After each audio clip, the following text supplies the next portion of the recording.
सबका जय मसीह की। प्रिय भाई बहनों, परमेश्वर के वचन को ध्यान से सुने। मैं पढ़ रहा हूं। देखेंगे तीतुस की पत्री 2 अध्याय और उसका 11 और 12 पद। लिखा है, क्योंकि परमेश्वर का वह अनुग्रह प्रकट है जो सब मनुष्यों के उद्धार का कारण है, और वह हमें चेतावनी देता है कि हम अभक्ति और सांसारिक अभिलाषाओं से मन फेर कर इस युग में संयम और धर्म और भक्ति से जीवन बिताएं। आमीन। प्रिय भाई बहनों, प्रिय दास हमें समझाने का प्रयत्न करता है और प्रियो इसमें ये बता रहा है कि परमेश्वर का अनुग्रह और उद्धार प्रकट हुआ है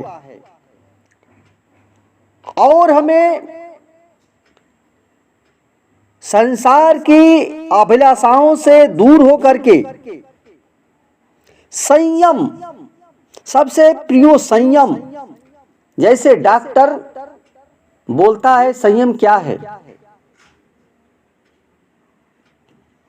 संयम,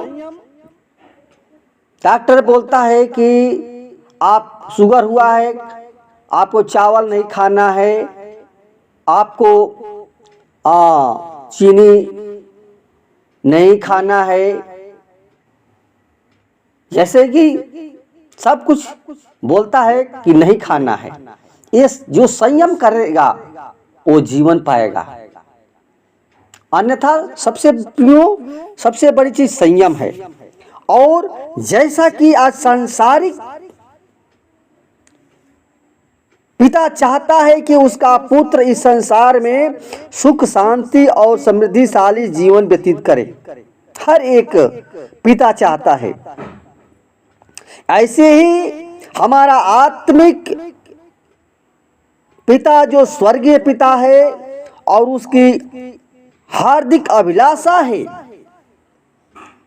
कि वह संयम, भक्ति और धार्मिकता से जीवन बिताएं। और संयम का प्रयोग अर्थ होता है आत्मनियंत्रण। अपने जीवन को नियंत्रण में रखने के लिए अनुशासन की अति आवश्यकता होती है। और बाइबल बताती है, व्यवस्था विवरण 8 का 5 और 6 पद में लिखा है कि फिर अपने मन में यह तो विचार कर कि जैसा कोई अपने बेटे को ताड़ना देता है, वैसे ही तेरा परमेश्वर यहोवा तुझको ताड़ना देता है। इसलिए अपने परमेश्वर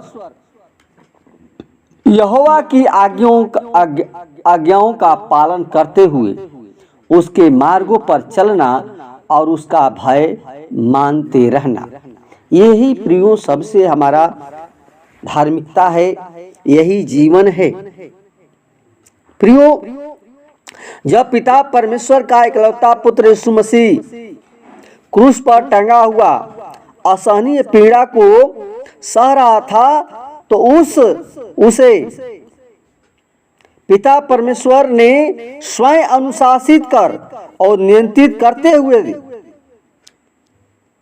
यीशु मसीह ने संयमित होकर लोगों को क्षमा किया और बदला लेने के लिए क्रूस से नीचे नहीं उतरा। वो जैसा पिता कहता था वैसा किया, और यही संयम का जीवन है। प्रभु यीशु मसीह चाहते हैं कि हर एक विश्वासी का नियंत्रण पवित्र आत्मा द्वारा हो।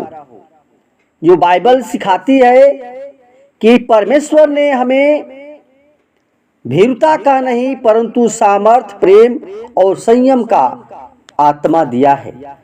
2 तीमुथियुस 1:7 में लिखा है। ये पहली बात है प्रियो, संयम की बात। और दूसरी बात हमें ये सिखाती है कि धार्मिकता का जीवन बिताएं।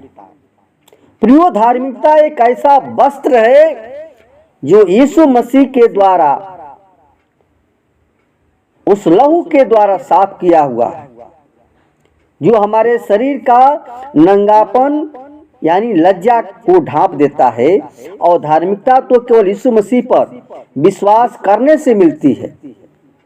जैसे प्रियो, इब्राहिम ने पिता परमेश्वर पर सच्चे मन से विश्वास किया, और बाइबल बताती है उत्पत्ति 5:6 में, तब उसने यहोवा पर विश्वास किया और इसे यहोवा ने उसके लिए धार्मिकता गिना। यानी धार्मिकता का मुख्य स्रोत प्रियो विश्वास है। और तीसरी बात यह है प्रियो, जो परमेश्वर हर एक विश्वासी से चाहता है कि वो भक्ति से जीवन व्यतीत करे। प्रियो, भक्ति को अंग्रेजी में वर्शिप कहते हैं और उसको आराधना भी कहते हैं। और बाइबल बताती है रोमियो 12:1 में कि हे भाइयों, मैं परमेश्वर की दया का स्मरण दिलाकर तुमसे विनती करता हूं कि तुम अपने शरीर को जीवित, पवित्र और ग्रहण योग्य बलिदान करके परमेश्वर को समर्पित कर दो। यही तुम्हारी आत्मिक आराधना है। प्रियो, सबसे मुख्य बात है अपने जीवन में अपने आप को सिलेंडर कर दो, प्रभु को समर्पण कर दो। क्योंकि प्रियो, ये भक्ति का जो अगर हम सही अर्थ जाने तो आत्मिक आराधना, उपासना करना है। आत्मिक आराधना या उपासना करना है।